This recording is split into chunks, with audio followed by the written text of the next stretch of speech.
conversar hoje com vocês é sobre mediunidade. Algumas reflexões a mais. A gente já tem um vídeo sobre mediunidade, onde fizemos algumas reflexões e hoje a gente vai fazer outras, tá certo? Quem ainda não se inscreveu no nosso canal, se inscreva, ative as notificações, tá certo? Deixe seus comentários.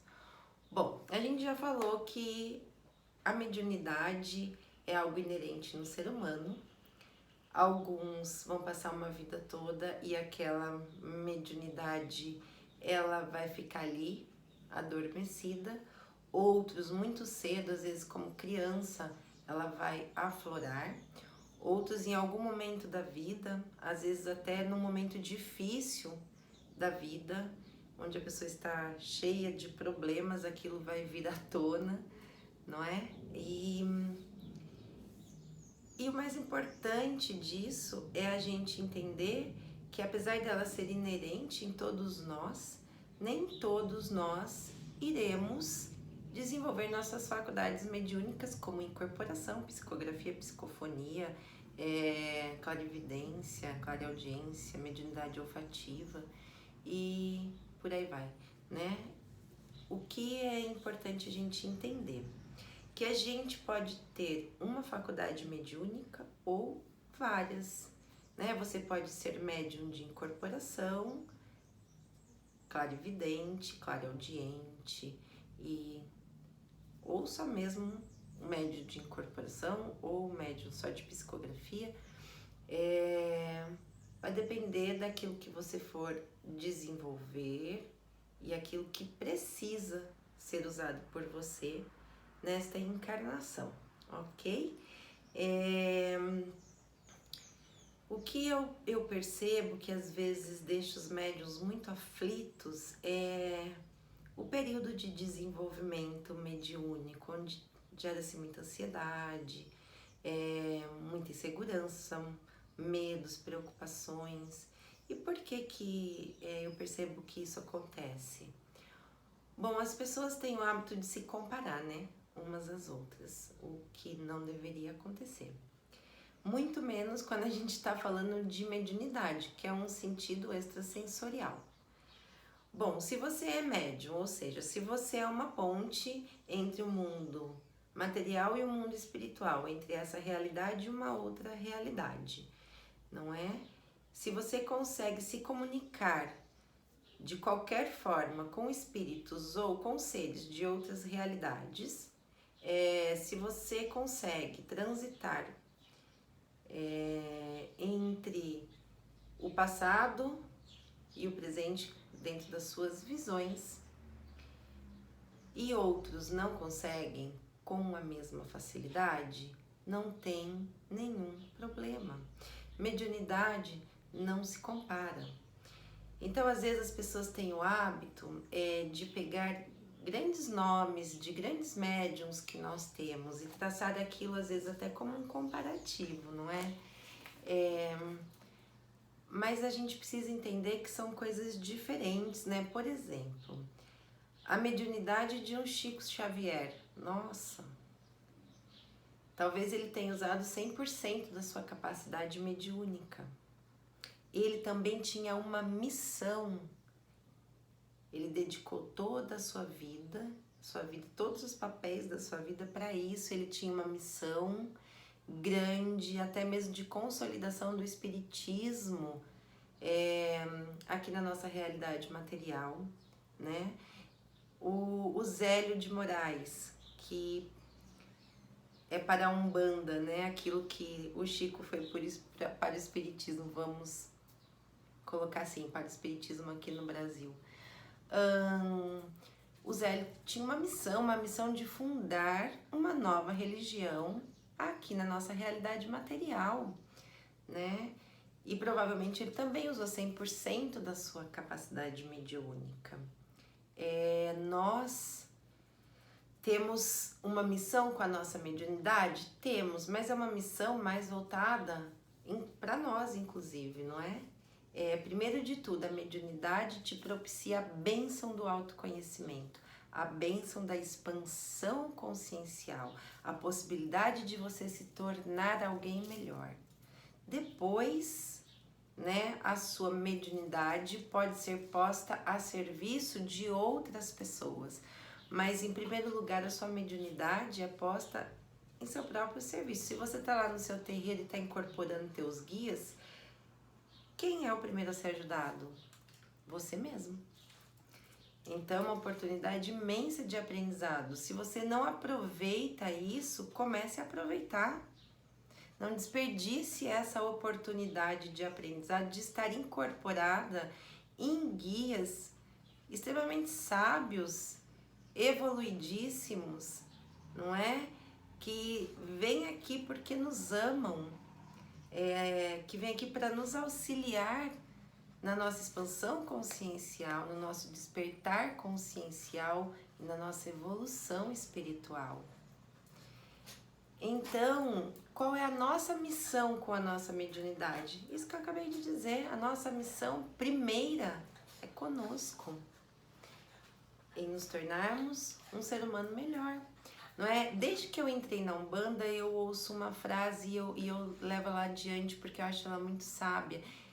Quando eu comecei, me disseram, não adianta você ser um bandista só da porteira para dentro, você precisa ser um bandista da porteira para fora também. E o que isso quer dizer? Quer dizer que é muito fácil ser um bandista da porteira para dentro. É mais fácil você ser gentil, é mais fácil você cumprimentar seus irmãos de fé, não é? É mais fácil você ter fé, inclusive. É mais fácil você confiar nas intuições, né, que lhe chegam.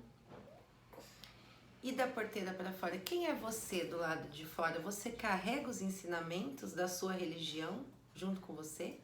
Da Umbanda, que fala tanto em fé, amor, caridade, que fala tanto em aproveitar a diversidade, olhar a diversidade que nós temos de etnias, de povos, de cultura, de educação e respeitar todas elas, porque a Umbanda prega isso todos os dias. Nós temos as suas linhas de trabalho e cada uma traz no seu arquétipo um povo que foi excluído, que não é marginal, mas que foi marginalizado dentro da nossa sociedade. E aí você sai de dentro do seu terreiro e você age como? Não é mesmo? Então olha que oportunidade linda que a mediunidade te traz, que os guias espirituais nos trazem, da gente ser um bandista também da porteira para fora. E a gente deve ser o tempo todo, praticando o autoconhecimento e após isso a reforma interior, né? A mudança. As pessoas costumam dizer que a mudança dói. A mudança não dói, o que dói é a resistência que a gente tem a mudar, que a gente tem de sair da nossa zona de conforto. Mesmo que aquilo não é bom para você, você já está acostumado a lidar com aquilo, tô dizendo de questões internas, ok? Você já percebeu, já sabe que uma questão interna ali, que você manter a sua mágoa, por exemplo, e não perdoar, lhe faz mal, mas é melhor você manter aquilo, que você tem aquilo sob controle, de uma certa forma, do que perdoar, do que compreender, do que entender aquele sentimento e tentar entender o próximo. Enfim, então, são muitas reflexões, né? Eu comecei falando de uma coisa e já tô em outra. Ótimo, a mediunidade proporciona tudo isso mesmo e a gente precisa fazer essas reflexões. E o que mais que a gente pode, então, falar a respeito da gente não se comparar na nossa mediunidade? A mediunidade é prática. A mediunidade é um treino. Por isso que a gente passa pelo desenvolvimento mediúnico e depois entra na fase da educação mediúnica, da maturação da mediunidade, porque a mediunidade requer o quê? Primeiro de tudo, disciplina, conhecimento. É preciso ter algum conhecimento, é preciso estudar, sim, não é? E depois você precisa praticar, fazer o desenvolvimento mediúnico, seguir as orientações que lhe são passadas, soltar sua mente, deixar fluir e por aí vai, não é? Nesse período que eu tô, faz 15 anos que eu tô na Umbanda e já convivi com muitos médiums e em duas únicas oportunidades eu vi médiums que chegaram e após um período pequeno dentro do terreiro, logo na sua primeira, segunda incorporação, já riscaram, né? O guia já conseguiu riscar o ponto, já conseguiu dar o seu nome, é o seu ponto de força, né? Linha e falange, já deixou tudo muito bem esclarecido e logo foi autorizado pelo guia-chefe ou dirigente espiritual da casa a dar assistência. Isso é incomum. O mais comum, o mais natural, é que todos os médiums, ou 99% deles, vão passar por todas as fases do desenvolvimento mediúnico, né? Eu cambonei durante 4 anos e fiquei educando e desenvolvendo minha mediunidade durante esse período, e foi lento, mas para mim foi de grande valia. Eu aprendi muito cambonando, depois aprendi muito dentro do meu desenvolvimento mediúnico. Então a gente precisa parar de se comparar e compreender que cada um vai desenvolver as suas faculdades mediúnicas num tempo, vai conseguir educá-las e amadurecê-las num outro tempo, né? Ninguém é igual a ninguém em nenhum aspecto da vida, porque é que seria nessa questão, né? Nesse sentido que a gente carrega, né? Que é mais um sentido, esse sentido extrafísico, que acaba reverberando no físico e tá tudo certo. Então não há comparações, é necessário disciplina, conhecimento, desenvolvimento, ou seja, praticar. Não se comparar. Qualquer dúvida que você tiver, você deve sim procurar o seu pai de santo, sua mãe de santo, pedir orientações. Acima de tudo, procure não estar ansioso nesses períodos, né?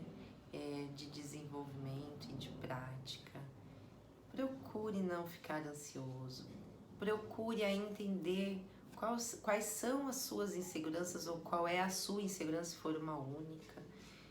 Do que é que você tem medo? Da mediunidade em si, né? De comunicar-se com espíritos, de enxergar outras realidades, de olhar para dentro de si. Quais são os seus medos? Procure encontrá-los, procure conversar com seus dirigentes para que essas respostas lhe cheguem, não é? Deixe fluir. Pratique na sua casa meditação ou orações, onde você consiga num determinado período, nem que for pequeno, né? Com seu anjo, na hora que você vai fazer a firmeza do seu anjo de guarda, na hora que você vai firmar a sua esquerda. Trabalhe essa conexão, se relacione com os teus guias. Comece a observar e sentir.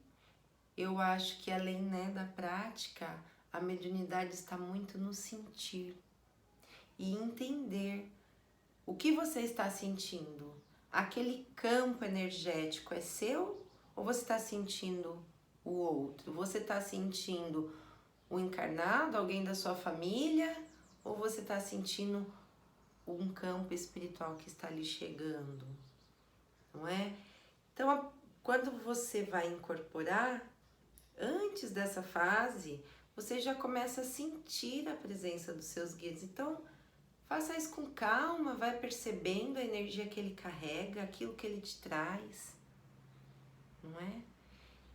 Depois, já na fase da incorporação, permita que ele se conecte, te passe a visão de mundo dele, o conhecimento, o amor, a sabedoria. Sinta ele novamente.